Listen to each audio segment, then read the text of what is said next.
Gandang hapon sa inyo guys. Ito pala ang vlog ko. Mayroon ako narinig kasing malakas na kalabog dito sa may sapa. Titingnan ko. Baka nalaglag na yung bahay na dinaanan ko kanina. Okay pa. Kawawa naman yung dalawang matandang nakatira doon.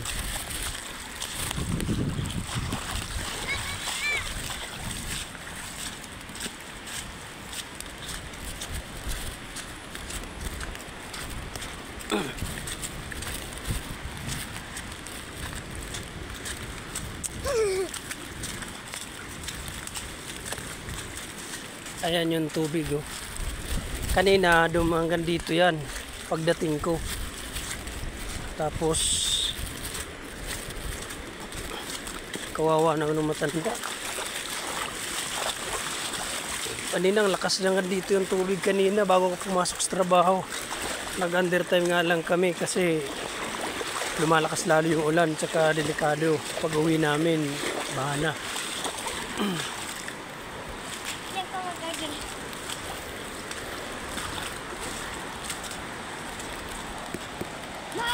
Ayan guys,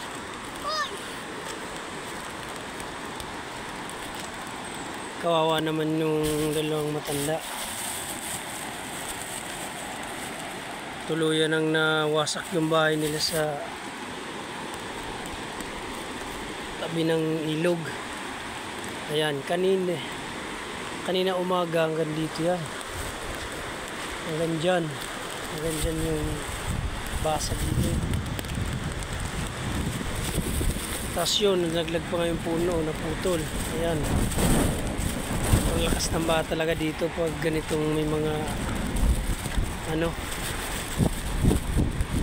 takot dito kapag nag-landslide, pero okay pa naman.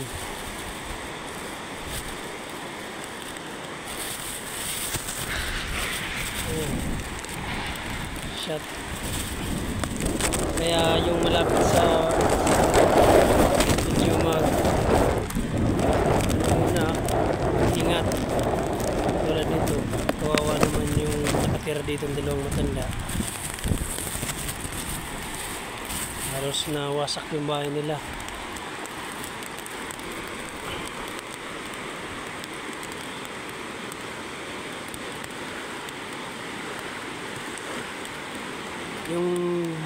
Yung mga mabait dyan, yung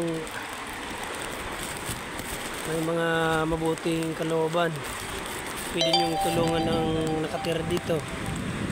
Kontakin nyo lang ako.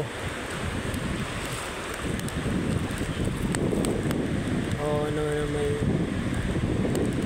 ari nito, dalawang matanda na.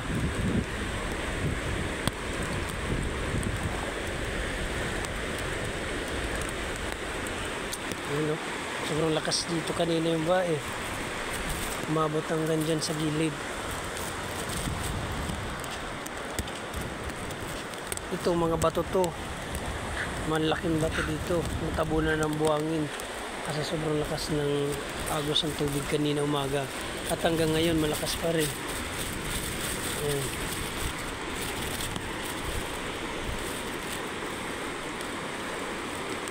Sana yung mga makapanood nito,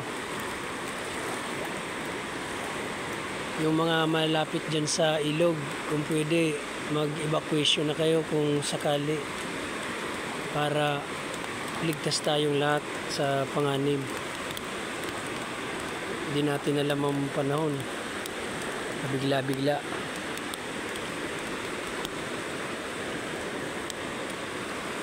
Sige, hanggang dito na muna ang pag-video kasi medyo lumalakas na naman ang ilog eh. Yung mga followers ko dyan, tsaka yung mga dinaanan ng bagyo, mga kaibigan ko, mag-ingat kayo palagi. Salamat.